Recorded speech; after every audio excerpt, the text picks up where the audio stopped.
is that all the learning that is going on. The kids are learning how to wear their masks. They're learning how to stand in a line with a distance apart. They're learning how to use their words to explain, hey, that doesn't feel comfortable, or I'm going to sit over there. They're learning how to take care of all of their stuff themselves. They have backpacks that stay with them from area to area, like a cubby. We called it, that's their moving cubby. And so they're responsible for all their stuff, their extra clothes, their shoes, their water bottle, their snack. And so what I'm seeing is a lot of independent learning and responsibility for your own things. The staff really don't touch any of their things. And that's been a real benefit. I see them, we're teaching them how to wash their hands. We're teaching them so many skills, and what they're rising to the occasion. And the kids are so happy. I can't even believe it. So a bunch of parents came to me today because pre-K we're only doing half day. They want full day. They want to come full day. And what they said is every single day their kids have come, the rest of the day goes way better for them. They're listening better. They're playing on their own. They're following directions. They're going to sleep better at night. So these parents are seeing these amazing results. That, Daniel, I did not anticipate. So there really hasn't been a lot of tweaking that we've had to do. Sunscreen came up.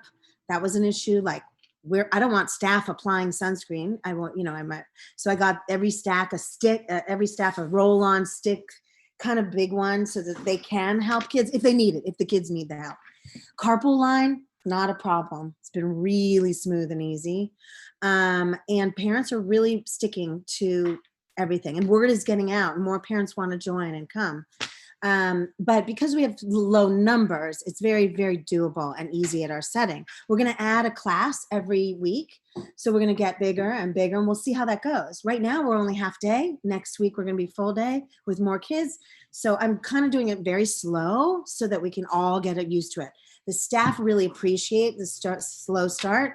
They process, and we talk, and they're really appreciative of having the time to process every day. So we do talk a lot, but I'm finding that it's really wonderful and doable, and it hasn't been as scary as we all thought. I think the scary part is over. We've dove in, and we're off and running, and it's really a happy place. It's also nice to be there for 3 hours, smiling and not thinking about other stuff for 3 hours. Anybody? That's it. I just wanted to report a great week. Yes, Michelle.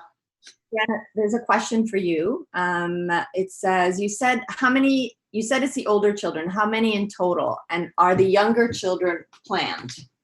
The younger children are coming Monday, the threes class in the afternoon. They always had an afternoon class, so we're bringing them back, and we have about 16 coming. So we're going to split them in 2 groups, obviously. The morning is pre-K only, and we have about 15 and more coming, and we have 3 groups in there in the morning, only because others are coming. So I wanted to plan for 3 groupings and have the staff. So the 3 groups are only 5 to 6 children right now. So the staff are finding that super easy. It's so easy for the kids to listen and understand when they're getting all this attention. Like today I saw a bunch of kids, they had masks on. They were outside playing with little figurines, and they were passing the figurines amongst each other. But they were far apart enough, but close, and talking and conversing. And the staff and I, Chris, we sat there and we go, you know what? When they're done playing, they're going to throw those toys in the soapy bin. Oh, that's another thing. All the kids throw the toys in the soapy bin. There's soapy bins everywhere, all over our setting. They throw them in, and then we'll have them wash their hands. And that's the way we dealt with it. So there was some cooperative play, which I love seeing, because the pre-K, they just want to do that all day. So does that answer your? Yeah. Your time at school right now, summer camp or the end of the school year? That's what Michelle wanted to know. Yeah, Michelle, we go year round. Our graduation is August 13th. So it's not summer camp. It's a year round thing. So the parents, yeah.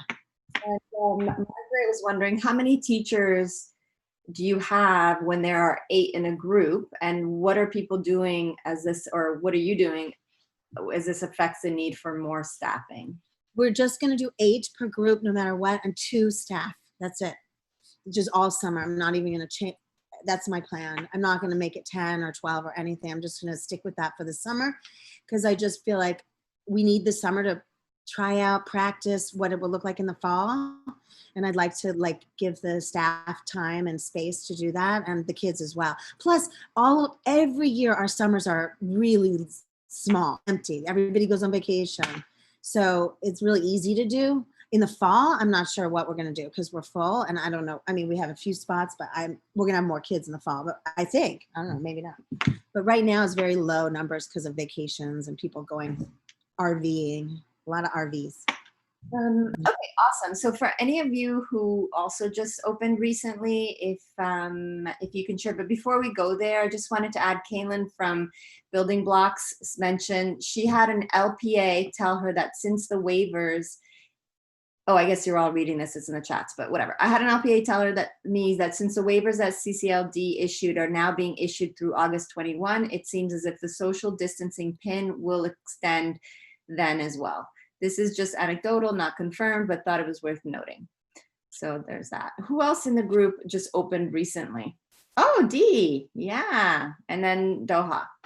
Well, Dana's on too. So Dana and I had fun opening, and just exactly like Joanna said, it just was so much easier than we had anticipated it would be. We had 43 or 45 come back this week. And, we kept the largest group at 10. We had, I think, 2 groups at 10 and 1 at 9 and 1 at 8, and then a couple smaller ones. We'll have a few more join in this next week. Drop off went really smoothly. We just, normally we're 7 a.m. to 5:30, and we shortened it up to 8:30 to 3:30, which is a really nice day. The teachers were phenomenal. They worked hard last week. They were really ready to open up this week. At drop off, we just kind of staggered it and broke it down by classroom. So we never have a lot of kids at once. They line up by cones on the sidewalk out in front of the school, safe distancing, and they wait their turn, and then one by one come in for hand washing and then going to their classroom. Dane, what would you add to that? Everything went really well. I think one of the points that teachers kept coming back to was asking, just confirming how they want things cleaned and sanitized. So we had to be really specific about, okay, we're doing cleaning at this time and we're sanitizing this way without the kids. These are the chemicals. This is what we're doing. Just making sure that they were comfortable with that, not that they could or couldn't.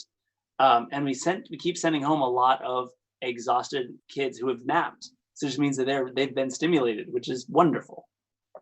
And the other point is that, like Joanna said, the kids were just so happy. It was just that first day I expected so many tears, and the first day we didn't have one single child cry. They were just excited to be there and to see their friends and to play with their friends. And we took our yard and we divided into 3 so that you only have, because we have a small yard as well, so we only have 2 classes per yard, obviously not out at the same time, but one class is out on the yard. They come in and there's a 15-minute break for cleaning to happen, and then another class goes out in the yard. Lots of outdoor time, lots of just a lot of happy kids. And I think that's really what it's all about. Are the children happy? And they're getting the social stimulation, and they're learning from their teachers, and they're kind of being independent. They come in holding their own belongings, not asking anybody to carry them. And they leave their parents at the door, and they're okay with that. It's fine. So for those of you that haven't opened, just know it is definitely doable, and just have faith, because it's so fun to see these kids back and to hear those happy voices and the laughter in the classrooms. It's great. So thank you guys for your support. We listened carefully to what all of you were doing and thinking about, and it sure helped us to know what to do going forward. So, thank you all for your help and support. So excited for you. I have to say, you both look more relaxed, even though I'm sure you're exhausted. You're not holding that stress of like the lead up anymore. That's nice. Congratulations. Thank you. Thank you. I believe I see your finger. Is that you? Yes, go ahead. Do you know what? I would like to know, during the morning, we are open from 8:30 to 1 o'clock in the morning for now. How many times do you wash the hands of your children, of your students? And then we began just this morning to introduce a second pod. We had begun on Tuesday with a group of 10 children. And this morning we added a second pod. And of course, how do you keep the children really, really separated? Because some of our children wanted to see and speak and play with the children of the other group. And it is so embarrassing, you know, to have to keep them separated. So what do you do? Wait, can you maybe repeat the couple questions you had? Okay, so I had one was how many times during the morning, you know, from 8:30 to 1 o'clock, do the children wash their hand at your place? And because if one wash their hand, we all wash our hands, you know, in a way, it is. Because they are all playing together, so it makes us to be together this way. And then this morning, when we invited the second group to join us, of course, they wanted to play with the children of the first group. So we tried to separate them the best we could, but I wonder, what do you do? Do you keep the children very well separated from one group to another group? Yes, let me address the hand washing. They wash a lot. They enter the school, wash their hands. Yeah. Whenever they finish with a toy and move on, finish with an activity on a table or even a toy on the rug or a toy, they actually go and wash their hands to go to the next activity. They wash their hands, of course, before and after snack. And when they leave the school, they wash their hands. Yeah. I'm constantly washing my hands as well. So are the staff. Like today I did body portraits with 2 children and I was pretty close to them and we all had masks on, but as soon as we were done, the 3 of us went and washed our hands together. So I would say it's every 10 minutes maybe. And these kids really know how to do it. Like they sing, they do the thing, blah, blah, blah. So that is a lot. It's a lot. I keep lotion myself on my body because my hands are so dry. And as in regards to mixing the groups, we are able to separate them very much. However, it did come up in group meeting today. Why can't we play with that group or with I want to be with my friend. There was a discussion today that came up naturally and organically. So, and we addressed it that in our setting right now, we have to keep our bodies safe and we have to keep each other healthy. And the way we do that is we have to stay in our groups all summer long. You can have other ways of connecting. Does anybody know any other ways to connect? So we sort of like did it that way and just said, the only way to stay healthy is if we're separate for the summer. I know it's hard, but that's how we did it. And we explained the same thing to the parents. When we made the groupings, I sent the groupings out the night before. And the emails were like, I want to be with that friend. Why can't I be with that friend? I had a lot of that. And I just kept with the same thing. We made the groups based on dynamics and what's best for everybody. And they're not changing. They're staying the way they are.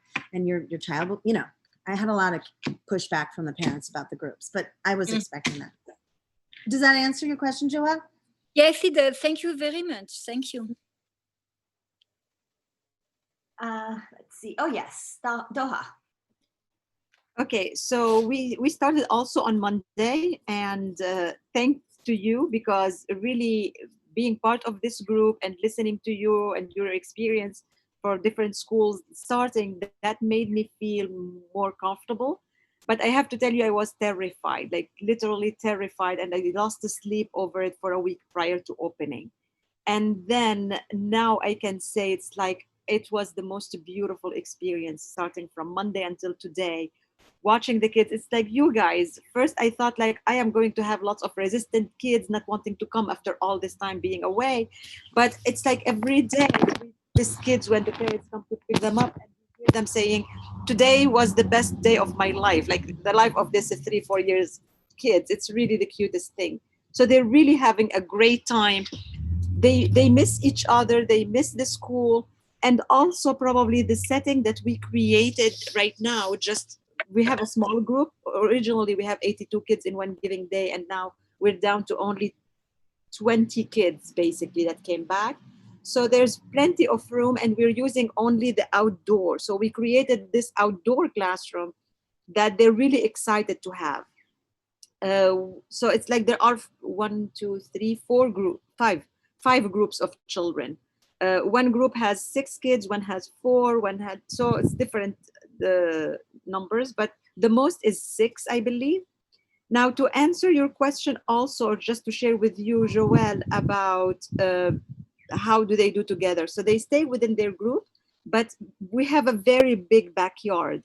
At 10 o'clock, we bring everybody together in a very big circle. So we're keeping the social distancing between them, but we have our like dancing party where we put music and just to stretch our bodies. So the kids are within their room, so they stay within, like we call it like your bubble. So they stay in their spots, but just to be able to stretch and jump and feel that they are part of the whole group while they're still keeping the social distancing. And that had helped a lot. And then we split them back to their own groups, but they get this about 15 minutes where we tell them that first we start with sitting down, and then take off your mask so they can breathe and they can have this relaxing time from their mask. And then we have this movement and something that they get together before they split back to their groups. So that had helped a lot with them being able to feel still the togetherness while they're still also away from their group, if that helps. Thank you, Doa. You're welcome. Fantastic. We have a follow-up to Joanna, and then we'll go to Ruth. Did you start recently, Ruth? Yes. Is there anybody else, if you could raise your hand if you started recently? Yeah. Can you hear me? Yeah, Ruth, hold on just one sec. Before we go to you, there was a follow-up for Joanna. So Joanna, did you send out a questionnaire to the parents before creating the class groups to discover what families are adhering to what safety protocol? Or did you just create groups based on the specific dynamic you and your teachers felt was appropriate? That's a really good question. Yeah. It's a really good question. I sent a community agreement, which I will happily forward to you guys, which they had to sign before they started, which talked about, practices outside of school. When I also sent an email and spoke to the parents in the Zoom meeting and saying that we are not the police. We cannot police everybody. I cannot be in charge of how people live outside of school. You're going to have faith in your community, and we'll all agree to having social practices that are safe, that are right, and those are outlined in this manner, and I've talked about it. But the very first day, I did ask those 5 questions that are screening, a health screening. And one of them included travel. Have you traveled outside of the United States in the last 2 weeks? And I am going to continue to ask that question. But other than that, I'm trying to send a message to our community that we cannot police or make groups based on people's behaviors. I did have parents ask, can you put us in the group with the more conservative families that are more staying home? And then I had a mom ask, can you put us in the group with the kids that wear masks all the time and the ones that don't wear? And I said to both of these families, no, I cannot do that. What I can do is make the group based on dynamics of children, what's best for their learning and what's best for the whole group. I will do that, but I cannot do it based on, and I explained to them, one day the child wears a mask and the next day they don't. 1 hour they wear it and then they don't. One day they're like, yay, mask. The next, so how can you do that? And I also explained to them, it's everybody's idea of conservative or safe is different. Some families think it's totally fine to go to Trader Joe's with their little one. Some families think that's outrageous. So I can't gauge that and like make groups based on their behaviors. And I can't do that. You're just going to have faith. And if you're not feeling comfortable, don't come. Do not come to school if you're not feeling safe because of other people's behavior. So I've been saying this over and over and over to parents that are anxious. They're just super anxious. They're so anxious. And that it's coming out in these ways with these requests. Great, thank you so much. are you able to send a copy of your community agreements out? Or anybody who has like social contracts or community agreements, if you could share that. We're trying to set up a Dropbox, but it's not set up yet. So maybe for now, if you have that, if you could just send it to LAPP so everybody can see it, that'd be great. Okay, so yeah, so a bunch of people are writing about wanting to see those community agreements or social agreements. So Ruth, what do you have to share with us? Hi. So we opened last week at the Hollywood location, and it's a different population than the Malibu location that we have, where we opened 4 weeks ago. Where my community is a little bit more conservative and was very cautious, so it took me a little longer to open up. We are lucky that we have 3 buildings and 3 house mothers that are there always. And so the house mothers are in charge of swiping, taking the baskets with the soiled toys that are everywhere, washing them, and we reuse them again. I mean, washing and sanitizing. All our teachers were okay with wearing these beautiful aprons with pockets. So in the pockets, they have a sanitizer, maybe a thermometer, or whatever else they might need during the day. So that kind of made it a really happy look. We have a population of 110 students, and I think we may have had maybe 25. So it was very slow start, which worked fine for us. And like you said, Joanna, it was easier than we thought as well. And everybody was really happy to be back. The children were delighted. They couldn't care less about our masks. They wanted to run in and play. We do a lot of outdoor play, more so than indoor. We also offered our parent group 3 options. One was Zoom, virtual learning. 2, virtual learning and coming on campus. And 3, on-campus experience. And all our extracurricular teachers are not coming on campus, but are sending us videos. So we either share them in the classrooms, or we share them virtually with the parents that are not ready to come back. That was one way that we thought we could maintain a bigger number of attendees in our school. And there are a few people that decided not to come back because we did ask for tuition in order to maintain a really healthy school. We adopted the addendum and the waiver from my dear friend Renee at Camelot. We took that part of it because she shared it with us. And very few parents opposed it, to my surprise.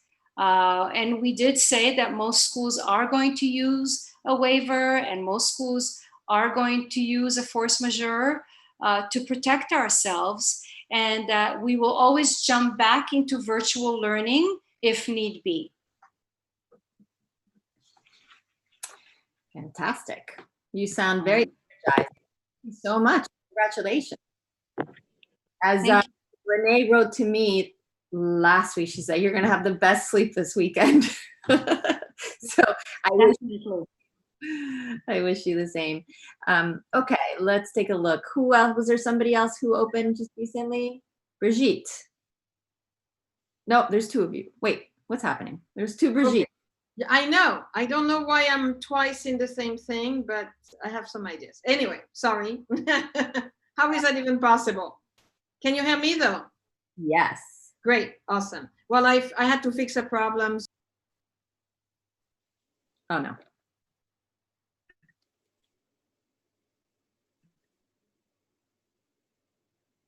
Brigitte, can you unmute yourself?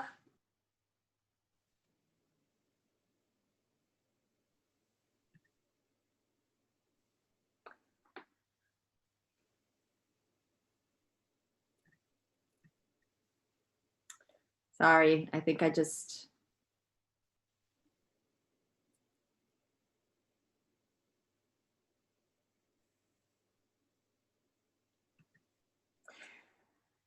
Okay, you keep trying.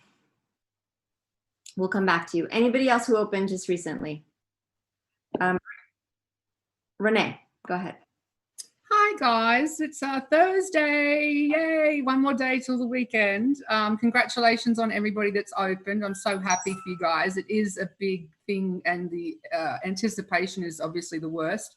But like we say, once you do it and dive in, the kids come running in. And we today, I think, have been open for 9 weeks now. And we actually did our graduation. We were supposed to graduate our entire school today. It's actually tomorrow. But the kids that were on campus, we were able to actually throw them a graduation party, give them their certificates in clusters. And we had the groups separated, but watch from outside. We've got glass classrooms, so we could actually have the other groups come and celebrate their friends graduating, but not be near them. So we do our drop-offs in the car park. I want to just talk a little bit about, once you've been open for so long, we luckily have not had any sick kids or sick parents in this time, but this last week we have. And so for me, the anxiety came back all over again. We're about to go on a week's holiday, which is really deserved for our entire staff. But the week before we're graduating, I get a teacher with a fever. I get a teacher vomiting. I get one that's pregnant too, by the way. So she gets morning sickness on top of all this right now, which is awesome. And then I get sick kids. And so for me, it was like, okay, what do we do? How do we handle this? What do we got to do? Luckily, one of the teachers had food poisoning, but obviously they've got to stay home for that 3-day period without getting, us all infected. The other one had a fever too, vomiting. And the mum actually wrote the email and said, hey, I think this could be corona, but we got them tested. So we didn't know the results until, the next day. It was negative. But the anxiety of that, and I think, Louisa, you mentioned that you had a child while you were on break have the same thing. Is that right? No, I had a child whose dad traveled. Okay. So it is something to be able to go A, B, C, D when this happens, and obviously have staff to back you up. We were, fortunate we were still doing e-learning. So a lot of our teachers are still doing e-learning, so we could put them back in. But it was stressful again. It was a big, okay, what do we have to do? But we're gonna do a drive-by graduation tomorrow. All the cars are going to come past Camelot, balloons, celebrating the fact that we've made it through. Annette, can you share what you did, because you had a sick child too? Yes. That was fun. we didn't suspect COVID, but they did do the test. So I will tell you, the first waiting for the results is hell. Yeah. I won't even sugarcoat it. But what we decided to do was we emailed all the families to let them know there was a fever, to let them know that there was a child with a fever, to let them know that their child's getting tested, and we will let them know as soon as the results come back. Luckily, the results came back Sunday morning. And so that was good news that it was negative. So we got to send them Sunday morning the news, but we wanted to let every family decide on their own if they would send their children to school on Monday. But then we didn't have to do anything other than that. But at this point, we feel being very transparent with the families is important for us. She did not come back to school until she was fever-free for 72 hours. The parents had no issue with it at all. We never disclosed who the family was, who the child was. Nobody really ever asked, and we've moved on. And the parents appreciate it. And the parents, appreciated. We did let the parents know of the child that we were sending out the email to the families. They were a little apprehensive about it, but they understood why we were doing it. And it was hell. It was hell until the results came. Yeah. And share the health department, Annette, that you called. Do you want to share that?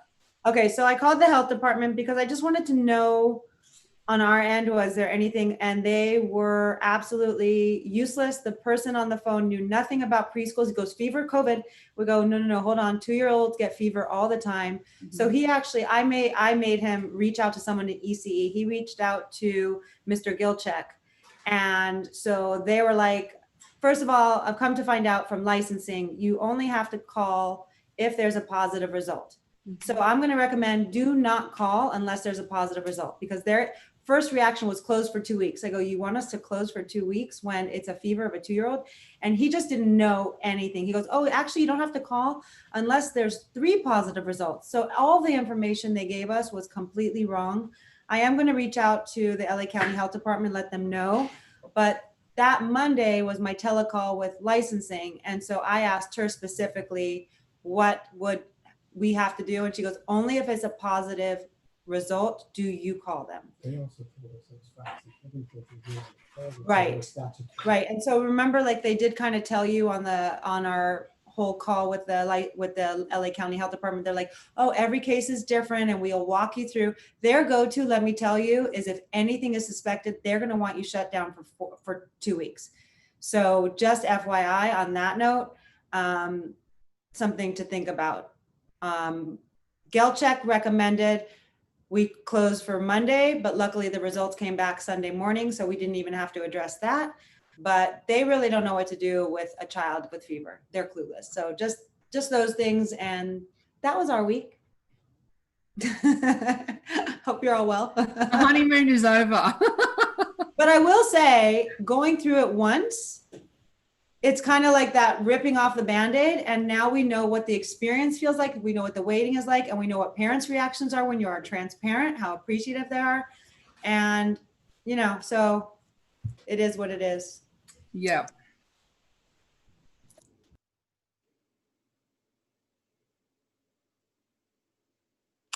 Can I ask a question? Yes, Joelle, go ahead. I'm troubleshooting with Brigitte on the phone. So you go ahead, Joelle.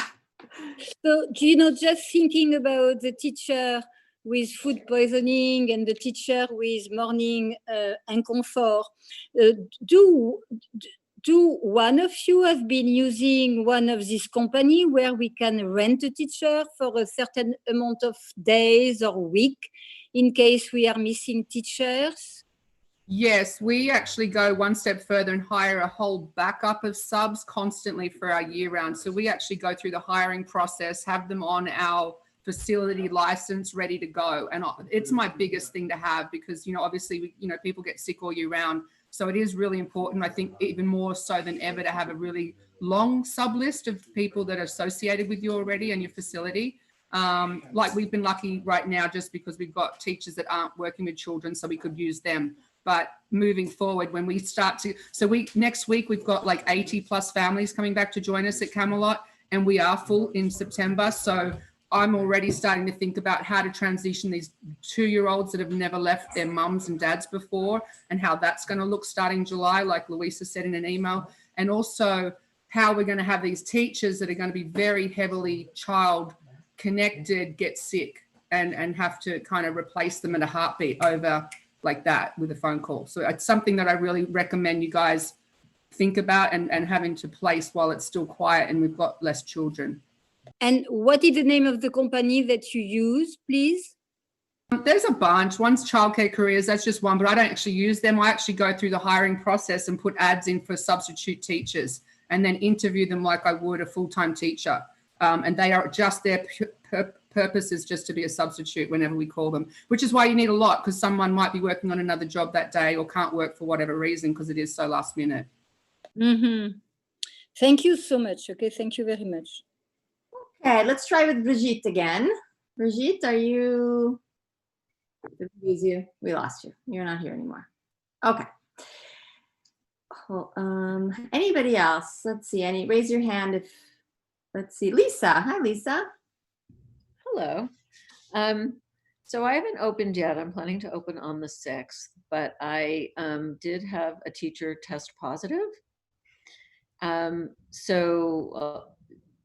It just was an interesting experience, and I learned 2 important things. The teacher's fine, very mild symptoms. Had a fever for 5 hours one day and got panicked and went and got tested and isolated until she got the results. And she had done a couple of some of our teachers have been doing what we call sidewalk visits, but 6 feet away, mask on, gloves. So I did have to contact those families.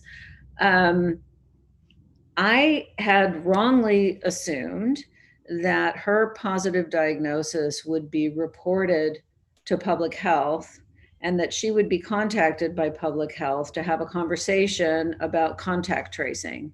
And that does not happen unless there is what they call an outbreak, which is 3 or more cases in the same community. I don't know exactly how they define community. So I think that's really important to know. I called public health when I found that out because I was expecting to hear from them in some capacity.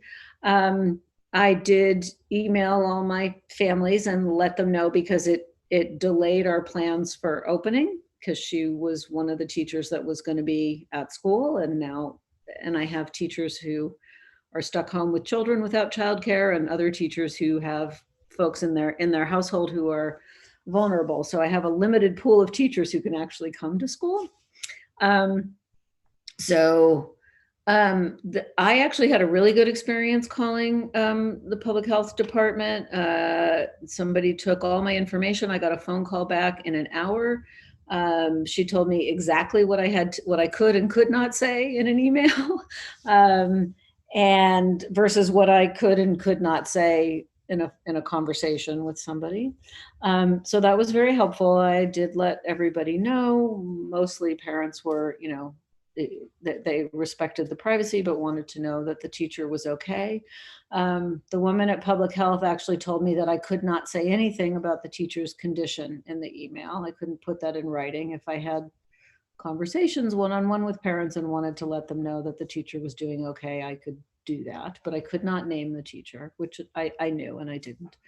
And then the other thing that happened was today I had a phone call with a prospective parent who told me, she says, there are all these mommy Facebook groups, and I heard one of your teachers had a positive diagnosis. So I just want you all to know, in case you don't already, just a reminder that information is all just out there. I will say for me, it was a very low risk situation where I got to kind of learn how the system's going to work and what it's going to look like. And that was a helpful way to have it happen, I suppose. But I was really kind of taken aback when this parent said that to me on the phone. I just wasn't expecting to hear that. And I suppose, because I put it in an email and sent it to our whole community because that's the plan. That's what I'm meant to do. So people will know. So that's what I wanted to share. Wow, Lisa, feel for you. Yeah, it was interesting. Yeah, I'm glad your teacher's okay. Anyone want to add to that? Let me just check real quick. Okay, more questions about the social contracts and the community agreement. Oh no, those are the same ones as before. Thinking ahead to holidays and breaks, do you have a policy on family travel for those times? I know a lot of language centers on limiting quote unquote unnecessary travel. If you want to comment on that, go ahead and just unmute yourself. Hi, I'm Danny from Portable Classroom. How's everybody? I wanted to make one comment. I'm getting a lot of travel questions, and I've started to question families. Okay, so you're going on an RV. Are you staying in a hotel? Do you have family visiting? And it turns out they were doing an RV. We're keeping everything safe, but then they drop in at the last second. My parents are coming from Florida. And I'm like, well, first of all, we all know how Florida is. And so I had to have a candid conversation with them that they're going through the airport, they're doing this, and all that exposure they were bringing into the class. So I would have to ask her for, 10 days and testing when she returns. They decided not to go, but oftentimes they think something like that, oh, my parents are coming to join us and they're fine, but they don't think about the process they're using to get there. And so I have found that I've had to really, I don't really want to say confront, but it's a little uncomfortable of like, what this is happening, and I'm educating a lot of parents. The second comment I wanted to make when you said it's just out there, the truth is we made all these social contracts with our parents and talked to each of them, and we all were on board. And then one obviously posted on Instagram or something their travels, And I had all these parents calling me going, hey, I mean, so just so you know, it is out there and they will turn each other in. So I just wanted to share that. But the last incident I had a family on Monday, a class that I'm teaching, came in and let me know that they had a play date with a family that it has now all tested positive for COVID and didn't tell them. And this was Wednesday and now it's Friday. So I had to shut down the class and have everybody go. We were all negative, and so was the family that had the play date, but we had to wait that time out. And like she said, it was hell because you're going, all right, well, if this happens, this is going to wipe out 3 of my classes. So it's very trying, but at the same time, I just took a deep breath and said, this is our reality. And we coped with it in the best we could, and we did our best. And it's something that will come up again, I'm sure. So just, keep talking the dialogue with the parents and make sure that people are not ashamed to say, hey, I tested positive. This family seemed to be kind of ashamed of the fact that they were tested positive. And so I reassured them that there was no judgment, but it's all in our best interest to make sure everybody's healthy. Thank you. Thank you. There's a lot of new stuff now that like for us, now that like all the logistics of the cleaners and the group numbers and all that is behind, now there's all this like really actually complicated stuff that's like all the grays, right? Of like, well, is it okay if this happens or if that happens? And it's a lot. Yeah, I spent all day on calls managing things like that today. I have something to ask about traveling because I got yesterday an email from a mother saying that they're planning on traveling toward the end of July, but she wants to know, will they need to stay confined for 2 weeks when they come back? They're going to Illinois. She said it's no longer a hot spot. So I didn't know what to answer her. So I called social services today and I spoke to the person on duty. And she said, you can't tell them they cannot travel or they cannot take the plane or any of that. Like wherever they travel. All you have to do is to wish that they're not going to catch anything. And just only if they test COVID positive, this is when you interfere or you do anything about it. Otherwise, there's nothing to do.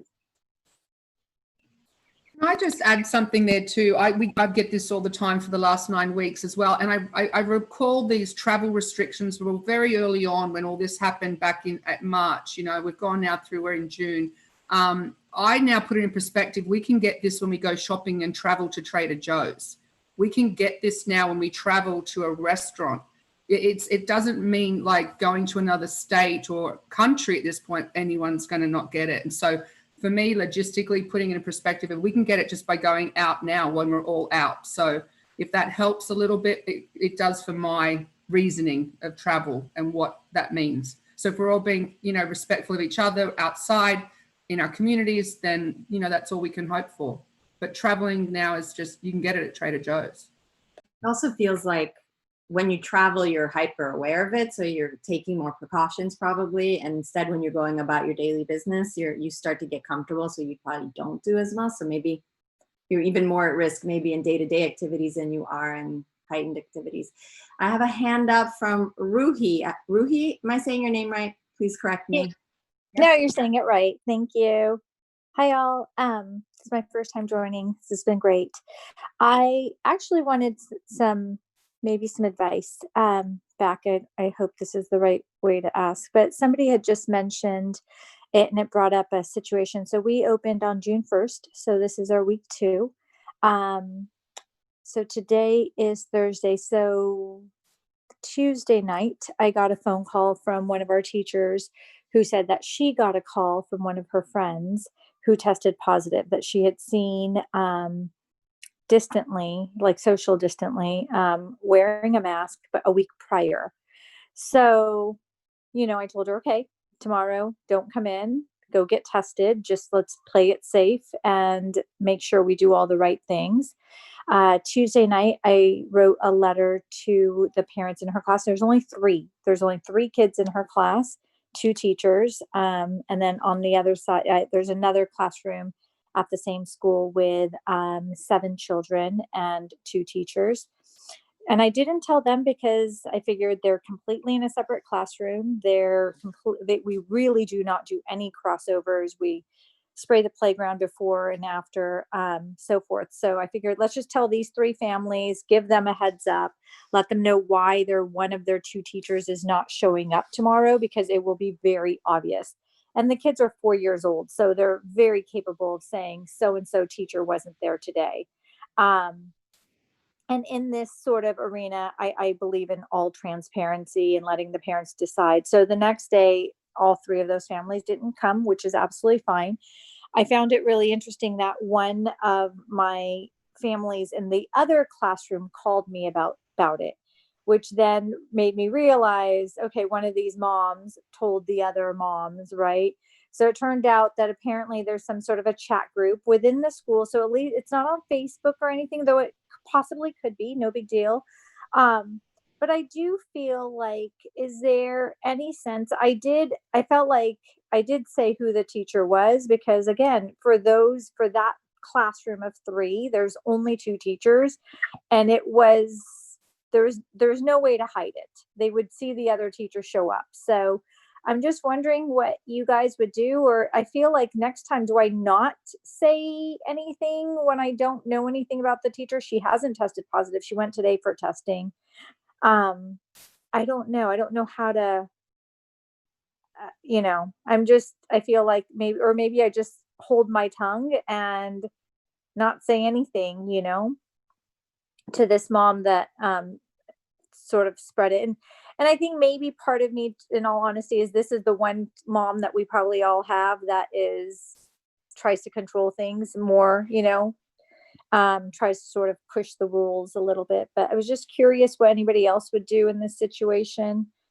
Do you just hold your tongue, or do you confront this mom and say, please, I only told it to you guys because we really, I felt like I was being honest with you guys, but I wanted to respect the teacher's privacy, considering, nothing's happened. I don't know if her results won't come back until tomorrow or not. Okay, great question. Lisa, I saw you had your hand up.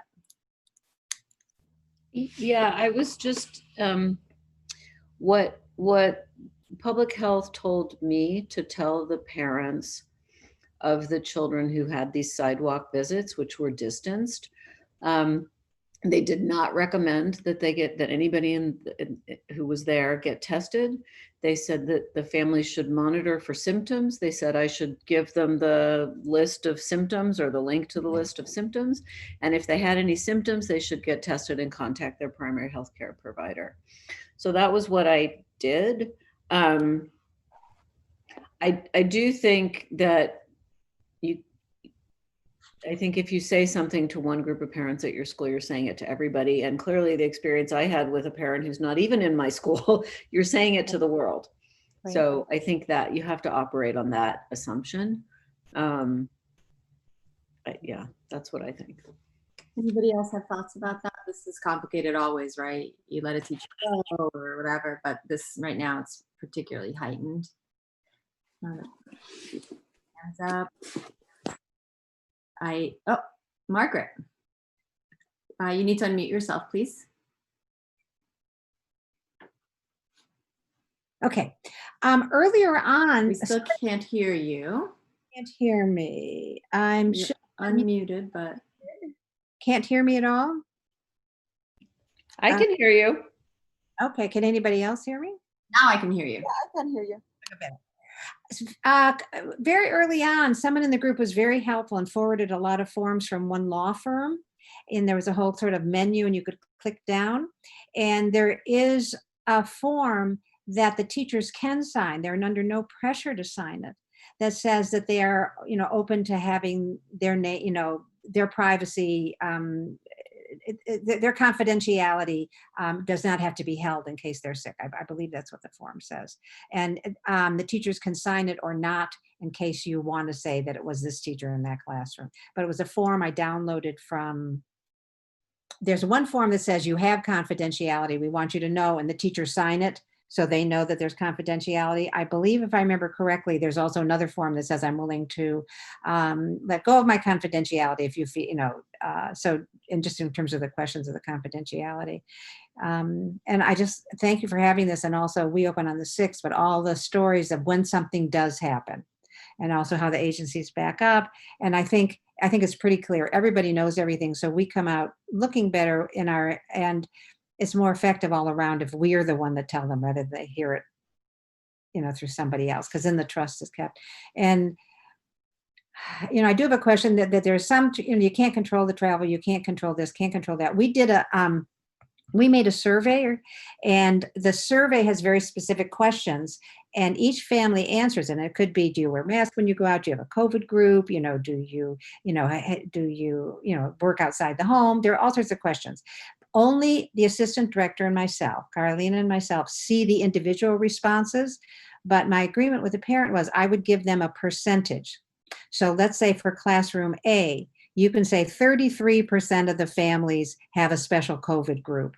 98% of the families wear masks out when they go outside, the whole family or their children. So we've got, 10, 15 questions. So we kept the privacy, and I realized it was such a delicate topic. Even when we started to broach it in an all-school Zoom meeting, there was so much defensiveness and feeling of, it was so sensitive. So this was the solution we came up with, and I share, and people seem to feel okay.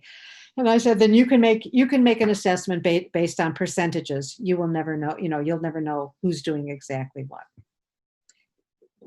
And there is a feeling, though, that planes are different than going to Trader Joe's. I feel a little more, if someone's traveling in their RV or car, I feel better, but if they're in a plane and there's a zillion people on it and whatever, that makes me feel a little bit more cautious. Actually, in terms of like the plane, the air purification system on the plane itself is better than most air filtration systems. So that's not really the issue. The issue is more like, if somebody sits next to you and coughs on you or sneezes on you, which now, though, it seems like, has anybody traveled on a plane recently? I think that they space people accordingly. But can I say something about the planes, Lisa? Hi. Hi, Natalie. How are you? I read an article 2 days ago about likelihood of people getting COVID on planes. And it's a little bit like a petri dish, even though the recirculation of the air is correct. But they actually did this. They did this scientific survey of one person got on a plane between Hong Kong and a city in China, and they infected 20 people on the plane, and those people were not seated anywhere near them. So they infected a bunch of people, some of the flight attendants, and also people that were around them, but also people that were not anywhere near them. So I read that and I went, okay, not traveling on a plane anytime soon. Because even though people are and this is Hong Kong to China at the height of their problem, and they're all wearing masks. So I would be very careful thinking, flying on a plane is no big deal. My friend Karen flew to Chicago because her daughter was having a baby, and she thought the plane was going to be empty. I think there was only 5 empty seats on that plane. So just be aware that even if the airline says, "Oh no, the plane is not full," it was very full. Good to know. Thank you. Yeah. If I find the article, I'll send it to you guys. That'd be great. Hey, David's feeling very European today, at least very Italian today. Hi, David, or ciao, David. Are you typing or are you unmuting? Oh. Hi, everybody. Nice to see you all. I'm jumping in the middle because we're trying to open in a week and stripping the floors, and we emptied the entire school out and put everything upstairs. And I don't think the school's been emptied in like 40 years like that. There isn't a single thing. And there are 5,000 markers of every color if you want to come by and grab some. I want to say thanks to all of you. I'm going to try the Kyla testing for staff, and following some suggestions that you made, I think from Cassidy also. And we're asking that the children who start a summer session all get tested as well. So we're going to see how that goes. And so far, I think every one of the parents are on board. A few made objections, but we explained that after not being together for over 100 days and knowing that everyone's in their own group and pod, that it's reassurance for all. And I think we'll try to open it up to having families who keep join the service. So we'll see how it goes. In terms of flying, I agree. Like those studies about sitting in restaurants, you could be by an open window, and if someone is ill, you could be inhaling whatever they're doing. And yeah, distancing is distance, even if there's a good air filtration system. So anyway, I just thought I'd say that. Thank you. Thank you, David. There's no, got it. What else do you guys want to talk about or have questions about?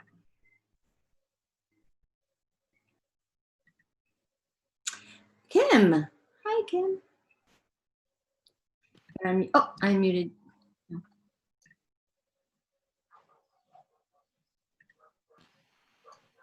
Hi. So I had a question about staff. The idea, some of my teachers have elementary school age kids, and one of them has been notified already that they're not going back to classroom at all, at least 5 days a week. And I wondered, are you using, subs? You had mentioned subs that you qualify and interview. Do any of you expect to have that same issue? And how will you prepare for that? Not make them lead teachers, especially with the restriction. If this continues with the pods, I'm quite concerned. The teachers I have with elementary school age kids are lead teachers. That's tough. Anybody have that situation? Are you planning for that? David? Sorry. I think, in our case, if we're having people tested, we're just trying. And so that is because it looks like we'll have everyone tested once a week. And I think it's hard to monitor after that. Even though it's more of a danger for adults, I'm just offering my opinion, the children aren't the ones who are getting sick the way the adults are. So I think if the adults are vigilant and they're taking their temperatures when they're coming into school every day, even though, yes, there was the unsolicited recommendation from licensing to Louisa that parents should monitor their temperature. It's true, adults should be monitoring their temperature. So there are precautions we could all take. So we're asking the teachers, we're all taking our temperature. We're taking each other's temperature when we come in, and right? I guess my question is more about, those lead teachers not being available to work every day if their kids don't have school. And I know some of you have gotten school-aged waivers, and I wonder, Renee, is that an issue that's come up for you, or would you consider having the teacher's child on campus during the days they're not in elementary school? Yeah, we applied for that school age license back in April because I knew that I was thinking more about the needs of parents that were essential care workers back in that time, and that they had a lot of siblings that were older that had already graduated our school. So for me, it was like we could put these siblings together have a waiver, which we got, got approved for the school age license. And we've got like 10 school age children with us right now that are all sibling related to kids currently at our school, plus 2 that have never come to Camelot before. We've separated the teachers, so that they've got their own pods and clusters. The waiver that we have says we can do that until schools reopen. So it depends on when those schools open. Our waiver will continue until their school opens. So I'm not sure if that answers your question, but that waiver that we got applies to those children that I'm taking care of, schools open again. Got it. Does that help? Yeah.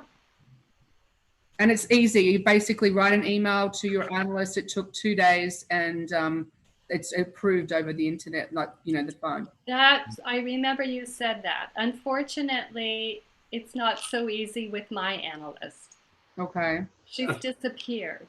I actually got a new one too, but she's sweet and nice. But I think there is a little bit of change going through the system there. But I would just make a phone call and find out who you can contact regarding that. But it was a simple email. Once you get that person, they approve it. Yeah. Great, thank you guys. Rivka, no, will you help me? Where are you? You had your hand up. No, let's see, Ruby has her hand up, but Rivka? Let's see. She's muted. Unmuted. Oh, there we go.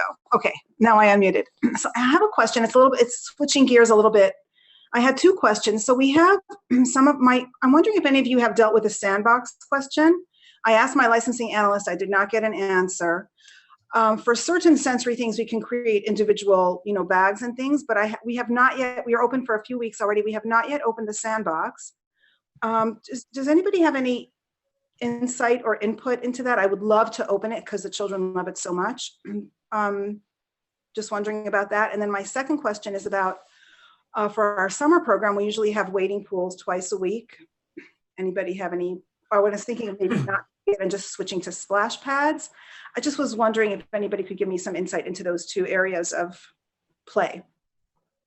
Go ahead and unmute yourself if you want to. Sandbox toys we've been using since day one. We were told it was okay. We actually separate the toys into their clusters or their pods, and it's labeled. So when that group goes into that sand castle, wherever the sand is, we put that group of toys in and put them back into that container. And then if another group uses it, we move our kids around the yard too, like sectioned off in areas. And we've been doing water play since we opened. Kids in June, it got hot. I was on a health department phone call. One lady asked whether the slides are okay, and it was said that water is okay. Just separate the toys again after each use and drain the water if you can between each use. So we've been bringing out little splash pools, letting that group play in it, emptying the water out, and then refilling it back up for the other group. And they've been loving it. They go down the slides, but we disinfect everything after every year. And soap and water was enough for those toys. Right. So I was thinking when we had a teachers meeting, for sure I would have, again, I haven't opened it yet, but my thought was, right, individual sets of sand toys, I'm good with that. And of course we spray down, we disinfect everything in between the uses of the yard. But let me just ask you a little question further, Renee. I'm not talking about a water table. What about an actual wading pool? Yes. We only do that for the 2 months of the summer, July and August. Yeah. I wondered if we could even do that. It's a different question of whether the parents will, how they'll feel about that. But if I should even offer it. We haven't had any backlash from parents. They've loved the fact they've been bringing changes of clothes and extra sets, and we're going to keep it going over summer, obviously, because it's hot. We have little wade pools too. We only fill it up, obviously so deep. And then, like I said, if you're able to change the water out, the way we were told on the health department, it's soap and water gets rid of this virus. The kids are in water. So that was the way it was displayed to us, and the kids have been loving it. So just if the toys, just water toys, bring them out and change it to another group of toys per cluster. Right, per group. And then, but let me just go. So thank you for that. And then my other question is about the sand. My question wasn't, I guess, about the sand toys, because we can create different groups of toys, but the sand itself is fine for the children to play in the same sandbox. Uh-oh, I don't hear you. Sorry, yeah, we were told that was not an issue at all, that the sand doesn't, yeah, from what we've been told, that it was okay. Okay. All right. I really appreciate that. Thank you so much. My teachers will be delighted to hear Yeah, that. the kids are too, they love it. Okay, thank you.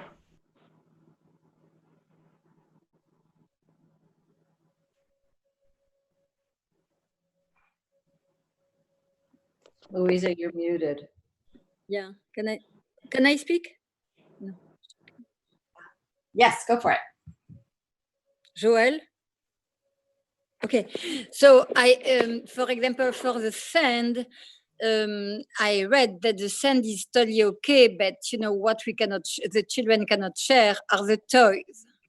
So we have been offering sand with no toys, which is interesting too, because in this new time, it is interesting to see what the children are doing with not their usual stuff or their usual toys, and they are playing and conversing around the sand table, and they are manipulating the sand.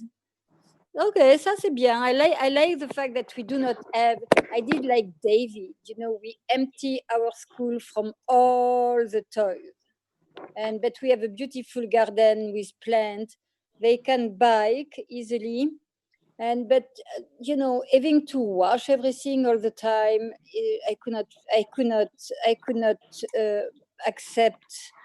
Even if we have a lady who is disinfecting everything, the bathroom, the door, the knob of the door, and so forth. Having to wash everything seems to be a little exhausting, You have to control everything. Then you make the teacher anxious, and they are spending their time being sure that everything is well washed, rather than being, with the children. So this way, it's very simple. And for the swimming pool question, because we used to have a swimming pool. We are not going to open the swimming pool this summer, but we are going to keep walking to the beach and jumping the wave. So this is better. Guys, do you have a comment or a question that you put in the chat that you want to just from now? I think if you have a question or just want to have an open chat, I think, I don't have I was wondering, thinking about when we opened that part of the curriculum is to introduce the areas that the children are using, and then if they're using the sandbox, can they wash all the tools for the next group? Can they prepare the area of the environment so that then they know another group's coming? So how do we do that? Because I know that having separate toys is important, but also including the children in maintaining some of these things and letting them know, well, this is how you make something clean. And they're going to want to, who isn't going to want to wash everything? That's like water play also. So anyway, I'm just offering that. Thank you. Shadi, I just want to make sure you get your question asked. Do you want me to just ask it from here, or are you good?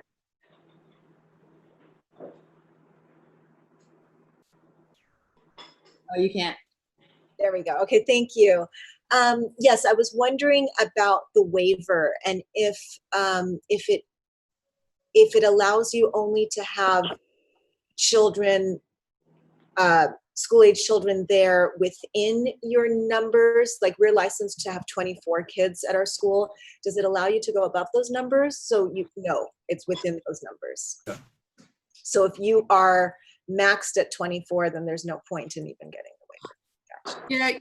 Yeah, that's correct. You can double check, because early on when I found the waiver program, they were allowing centers to actually go over their capacity. But this was, I think, when they thought everyone was going to go to hospital and there was going to be the pop-up tents for childcare. But to be quite honest, I think you still do have to remain in your capacity for your school, but you're allowed to have the school-age children, be in your center. Early on, you could have gone over, but I'm sure those days are gone. Yes. Okay. Thank you.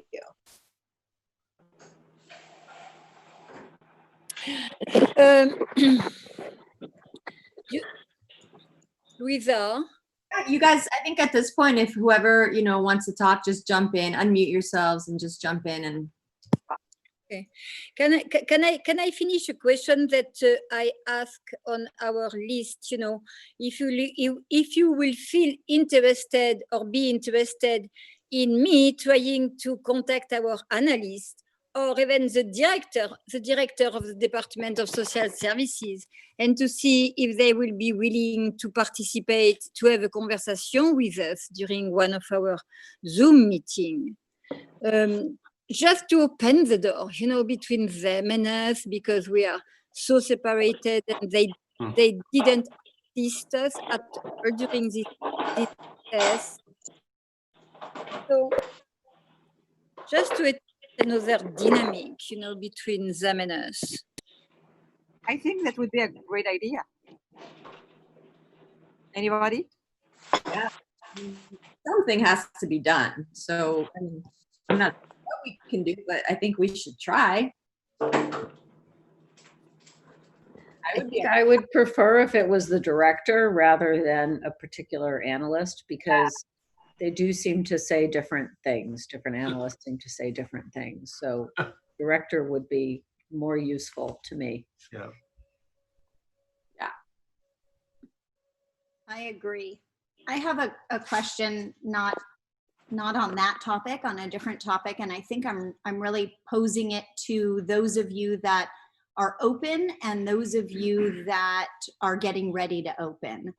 And I think I hope I can form my question in the form of a question, but my biggest concern is, how do I take all of the knowledge that I have about all of this, that I've learned from everyone, and impart it to teachers and know that they're going to actually take the information that we've taught them and actually utilize it properly in a classroom. And obviously that's trust, and obviously it's relationships and all of those things.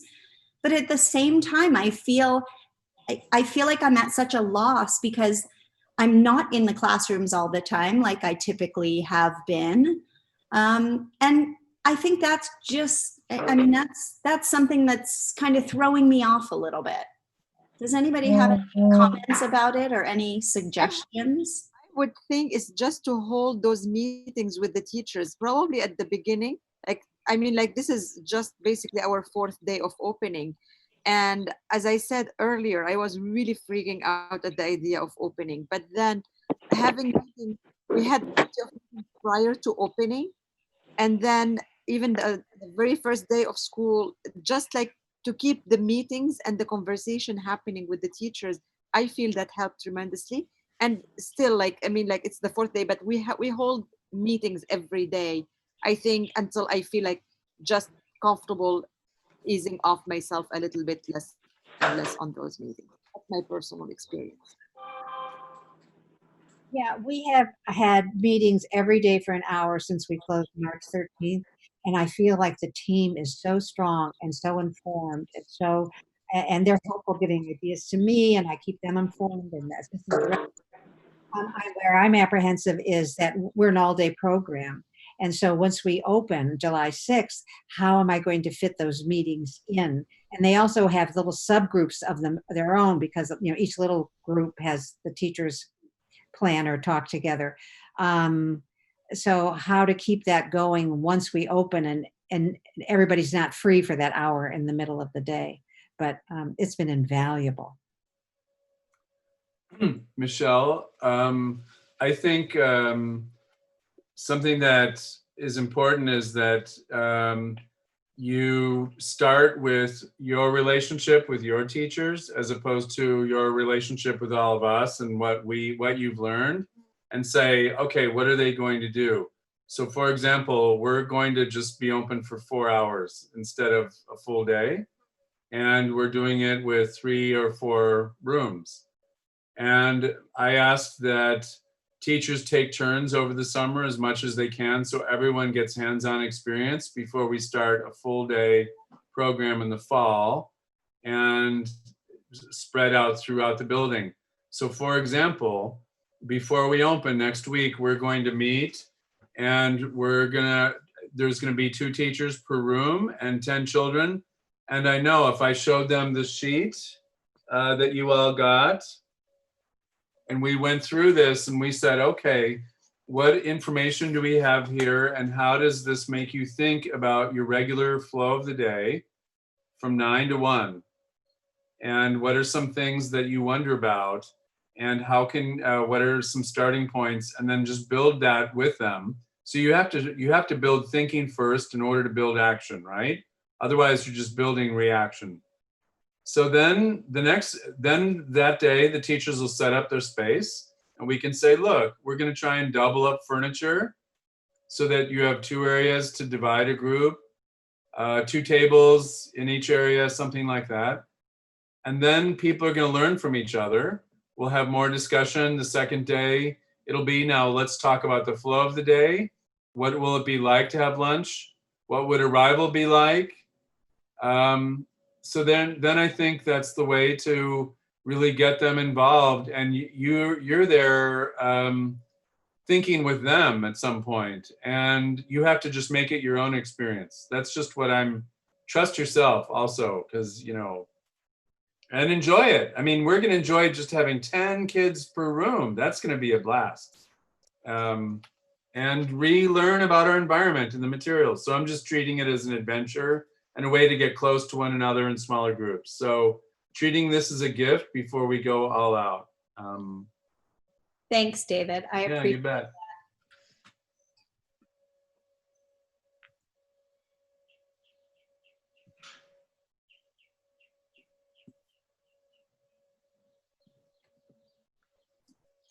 Diana from Pali Press.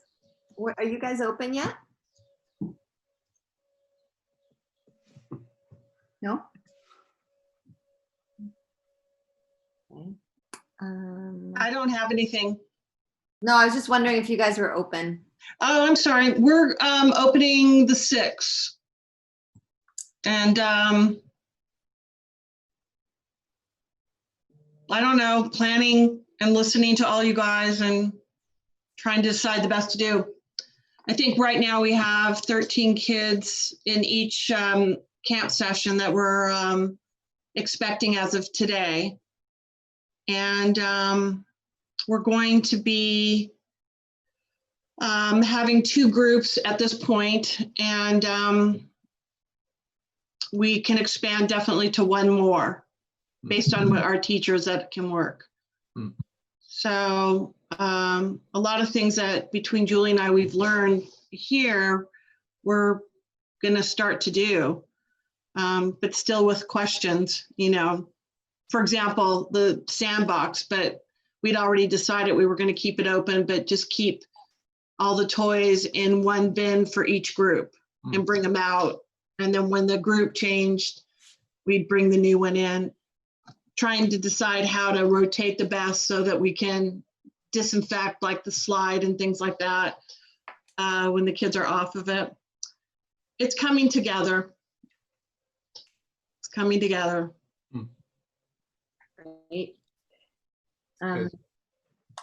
One thing I wanted to ask you guys about was also like the meetings, and do we keep every other week through at least the next few weeks? It seems like a few of us, I mean, we opened last week, but now we're closed again and we're opening up the 13th, but it seems like a few schools are about to open. So, you know, it'd be nice to have the support for those schools and the schools that are still thinking about it. So we can easily do it, but I just want to sort of take the temperature of you guys to see if you still feel that this is meaningful and every other week works.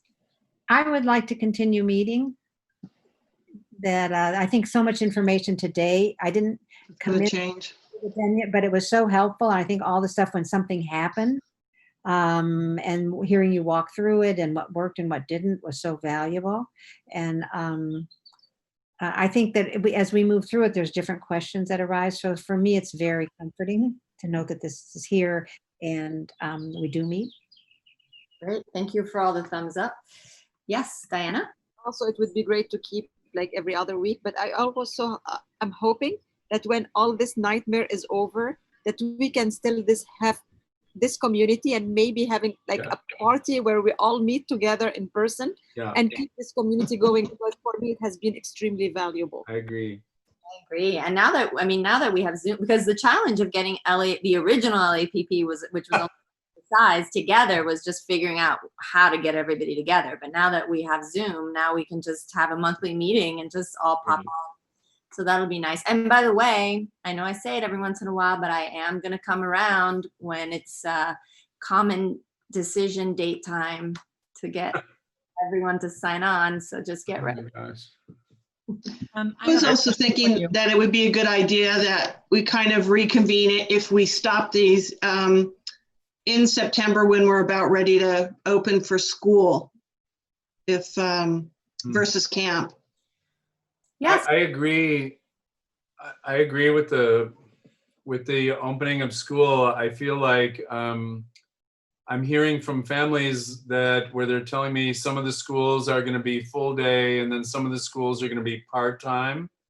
And I can't imagine what that's going to do for families, but also our program, my program, I'm not so sure what that's going to do for enrollment in the fall, because I'm a little up in the air about that with some of the children and the younger children coming in. I haven't really solidified how many people are going to be able to return. So that's going to be more learning. And as you were saying, Louisa, about a common application date, it does make me think about what is all this telling us regarding enrollment? Because I think I'll have more add-on enrollment throughout the year than I ever had. I'm just projecting, and how to do that in the best way. And being in dialogue, it keeps me aware of my colleagues and how to have a heads up about it. So that's all. Thank you. As a K through 8 school with a little preschool attached to it, but it's tiny, I wanted to let you know that all the independent schools in Los Angeles are trying to figure out what kindergarten applications will look like for you guys. Whether or not we're going to do play dates, we're not sure about that. Whether or not we're going to do any kind of assessments, which usually we do assessments during play dates or in a separate as a separate time. And we would love any and all feedback that you guys have regarding applying to independent schools in LA and what you think that should look like for kindergarten.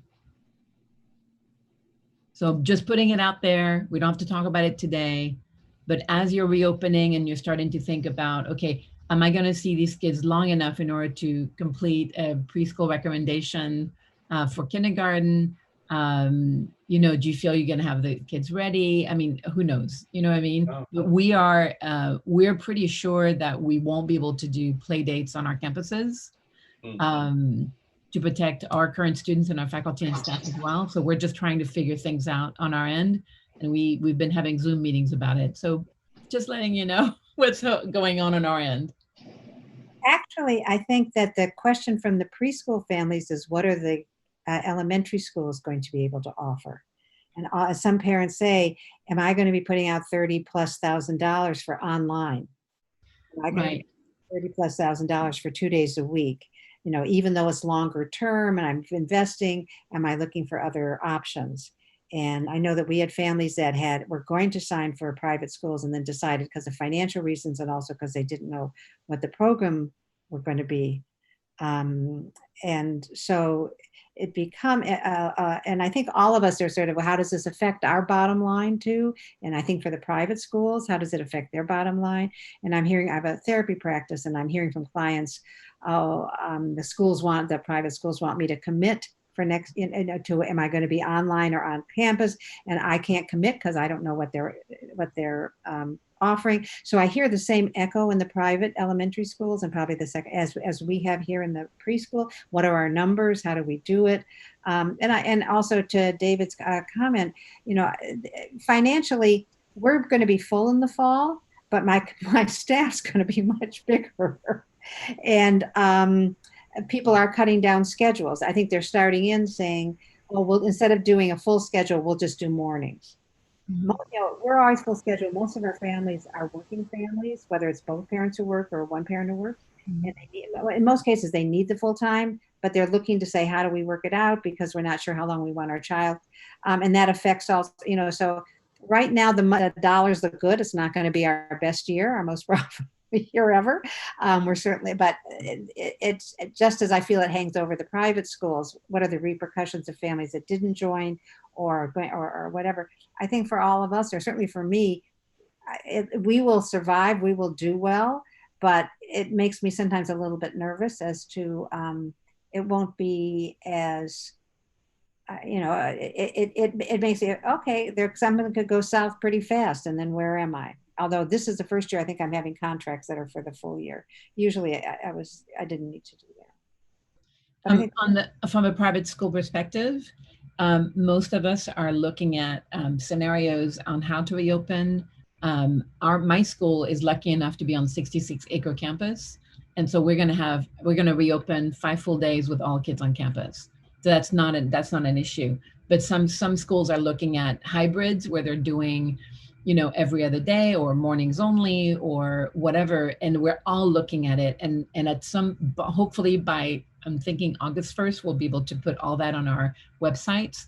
But some schools are also thinking about doing virtual schoolhouse type schools where they're offering for people who have children who are immunocompromised, for example, or have a parent who's immunocompromised and they don't want their children to go to school, but they still want all that. So we're looking at every single ways to reopen our schools in a manner that is safe for our children and for the faculty and staff, that is safe for parents, that is helpful for parents.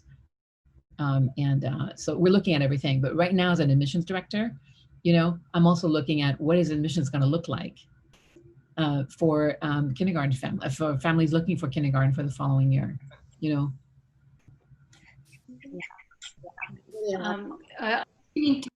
I've been in touch with a lot of the heads of admissions because that's a relationship that I've been building for the last 20 years. And Lawrence is completely full and is not even accepting people on the wait list. Oakwood is full, Campbell Hall is full. All the schools that are in the neighborhood that our clientele is going, JTD, they're completely full and they're doing virtual learning for now. They're contemplating whether to have half and half, maybe every other day on campus for some groups. They might come in August for our own. We have about 35 to 40 children that graduate and go to these schools every year. And I was asking how they're going to do it. Some of them were thinking of maybe doing like a little summer camp in August that might be half virtual and half on campus small groups. So they are trying to recreate themselves, but they're not lacking in children. It depends on the school that you're talking to and who you're talking to as well.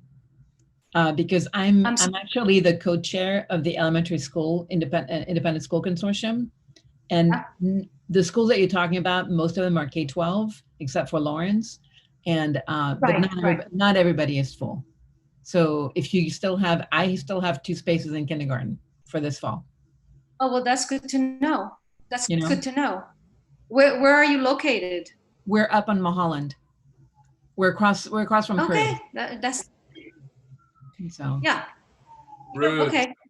Ruth, I'm wondering though, as schools unveil the fact that some of them are part-time Zoom, some are alternating days, and then when parents realize that another school is face-to-face 5 days a week, this is going to cause a little bit of a cultural shift in terms of what parents' expectations are, because they're going to say, well, how come this school can meet 5 days a week, but you can only Zoom, you have to Zoom half the time.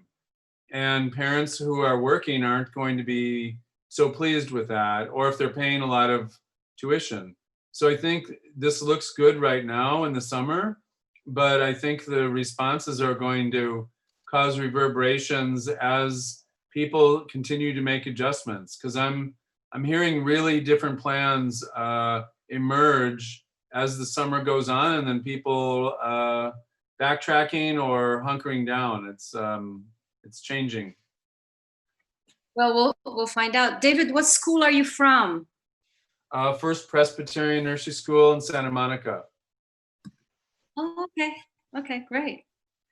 Yeah, we'll find out. The center is full too, the Center for Early Education. Really? Because, you know, I was just calling to see, I'm constantly calling to see what they're doing, and so that we can compare ourselves in some ways. So far, but you might be right. You might be right. Who knows?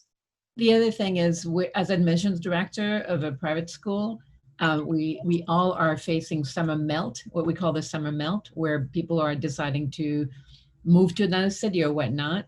And a lot of the bigger schools, we're a smaller school at Berkeley Hall, but a lot of the bigger schools over-enrolled on purpose in order to face the summer and not have issues. So they took a bunch of kids off wait pool and over-enrolled on purpose, and hoping that, and I know which schools they are, and I'm not going to say who they are, but I'm hoping that, and they're hoping that they will have summer melt. Anyway, so I know we've had some summer melt already, and mainly what's been interesting is families moving back to their home state to be closer to the parents. And I've had 6 families that are moving away back to their home state to be closer to family because of this pandemic, and how they feel about, they want to be closer to their parents or their grandparents or their sister or whatever. That's been really interesting. I've seen a lot of that. Is there any way as a collaborative, because there's a lot of people that, as like David said, it's evolving, and there's a lot of kids that don't have places to go. So if you have openings, like I'm getting, my phone rings off the hook every day with emails and stuff to people trying to find spots. And I would love to refer those out based on areas. Is there any way we can, you know, if we have spots, let people know, we can send people after they're vetted, that kind of thing? Is that something people would be interested in? Because it's just really sad with, there's a lot of kids out there right now with no education going on. Okay. So we, as admissions director, we have a spreadsheet of open spaces, and not a lot of people have put them in yet, but we keep trying to put in spaces. I mean, we keep trying to figure out what that is. So I'm the co-chair for the steering committee for the elementary school admissions consortium. Feel free to email me. Okay. And I'm nmiller@berkeleyhall.org. Leila, you have a question, or you have your hand up? Thank you. Yeah, so I was listening to what Patricia McGrath was saying last night at Branches Atelier in Culver City. And, you know, there are reasons why different schools do different things. I mean, why they can, of course. But I credit, you know, she's very proud and deservedly so about how robust her school's Zoom programming has been. And therefore, you know, she says her families were paying full tuition regardless during this time. And what she's expecting now, the options she's giving now, and I'm trying to contemplate, and I'm about to meet with the board, so we talk about this, is there are 3 options that she's offering. Maybe, I don't know if, I know this is the topic you were on, but I don't know if this exact thing already came up, was that the first 2 options are both full tuition. One is attend all on the ground. The other is hybrid, but they're both full tuition options. And then the third is the reduced tuition option for only Zoom, which obviously is also less time. Again, her demographic is maybe there's a parent at home, or it's also a short day anyway at her school. So if that is an idea that by any chance others didn't know was being done somewhere. We're going to be doing that as well. What age group is that? She's preschool. Yes. I don't know how young she goes. But I believe it's 3 and up. She has a younger program for parents, but I don't know about the toddler. If she has a toddler program, I'm not sure. I mean, I think it's interesting that Patricia's doing this because she's building on a successful situation. But I've had a few parents who've asked us about considering a Zoom only program. Very few, but they seem to have strong feelings about it. And one or two staff members asked if we would consider doing an all Zoom component. And I counted to 10 because I didn't want to just spit it out right away. But we would not be doing this unless there was a pandemic. And I don't want to normalize the idea of doing distance learning for young children. I understand that principle, David, and I think I think philosophically I am in agreement with you probably on all of your practices. The reason why, though, there's some justification is because part of what she does is she integrates the children who are on Zoom with the children who are there. So that's worked for her because they knew one another. With the new batch of children, it's maybe not the same, but of course, we all hope that we have some of our children from before who are continuing. I mean, that really would make a difference. It would. I agree. But I think the thing that I'm afraid of, and this has ramifications for every part of our life, is increased automation and digital interface. I mean, I'm enjoying being with all of you on Zoom, and I would have never attended a meeting, probably one meeting with LAPP a year, but now I've been to 40? Anyway, I'm just saying that I want to hold on. I want to do this because there's a pandemic and not kind of go back. Is it possible to undo it once we've been doing it for a few years? Do you know what I mean? There is also another in between that we have a couple families that, maybe it's the second child or they're, like with every school that they feel very connected to the school, but there may be some immunocompromised or just they're very cautious families for whatever reason and they haven't told me. And so they have said, and so there is the kind of feeling like they're investing in the future. So, families have paid full tuition for our online program.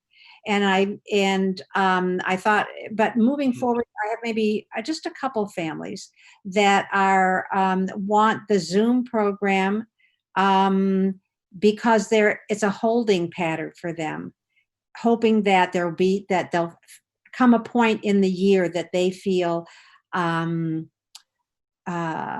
it'll be safe to return to the school. Sure.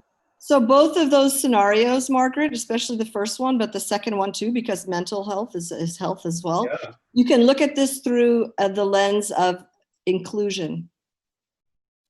No, I agree with all of this. I'm just speaking to the idea of like normalizing something I don't think in my wildest dreams would have imagined that I'd be Zooming with children as a preschool teacher or director, that we would be doing screen time.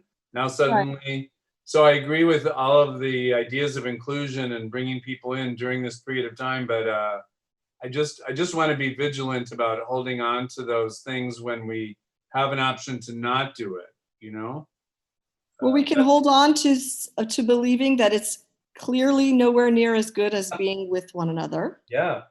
But we could also reserve some mental space for for a child being isolated.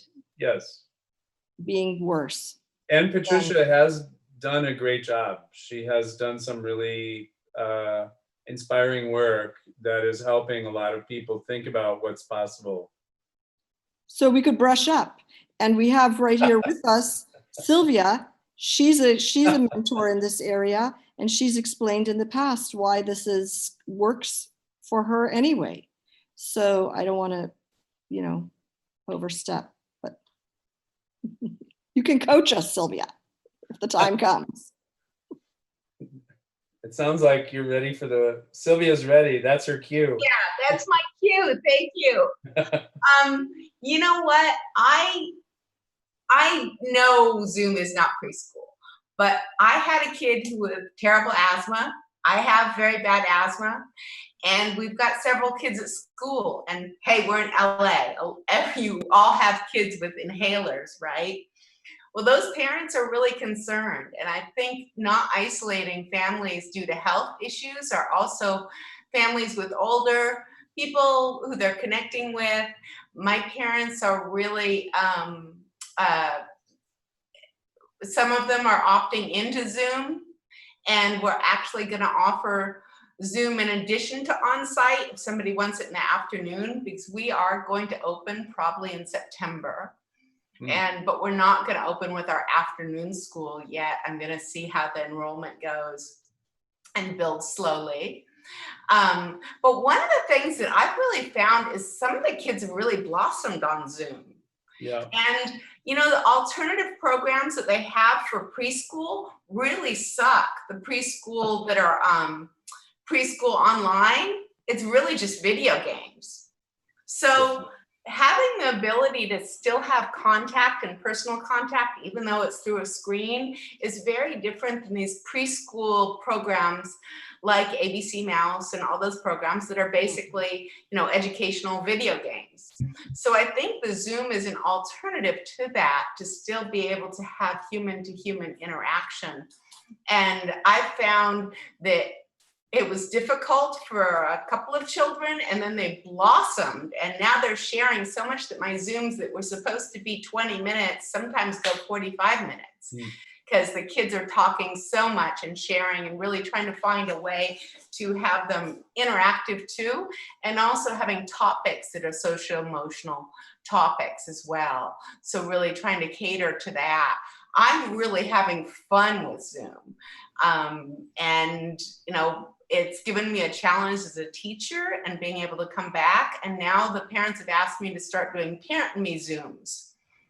So we can continue our Parent and Me program, but we didn't have room to have them on site either, or wanted to bring in a lot of parents on program. Now that's going to be an experiment. I offered to try that in the fall. I'm not sure how it's going to go, but I've noticed the little toddlers love seeing themselves on the computer screen too when they pop up.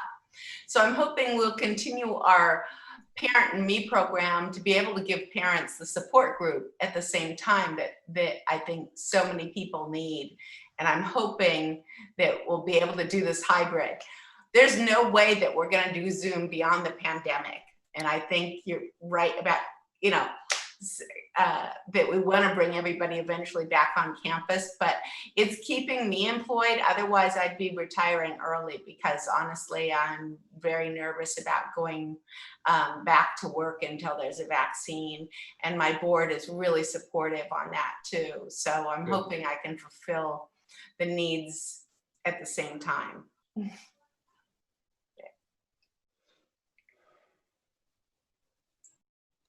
Yeah, I'd say, you know, that the teachers have been so creative about how to sort of move through almost the barrier a little bit of the Zoom. It's not the same as face-to-face. And so Sylvia, it's interesting.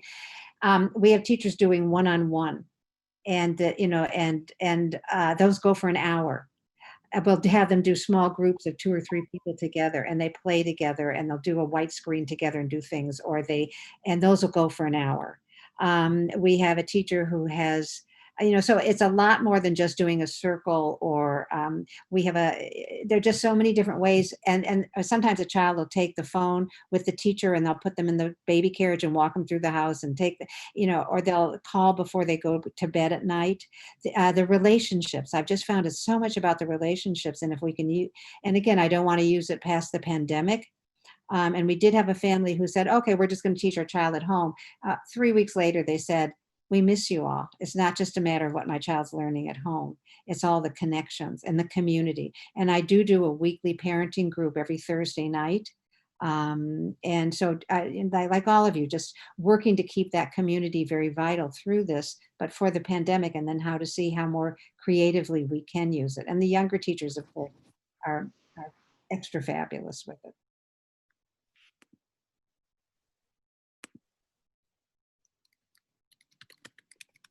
We have 5 more minutes, or if anybody has anything else. All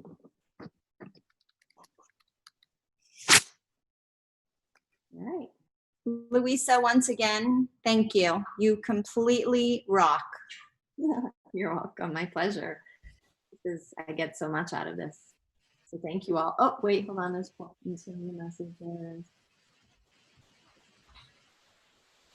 Okay, I think then that's it. We got everybody. Thank you so much, everyone. See you in a couple of weeks. Good luck to those of you opening next week.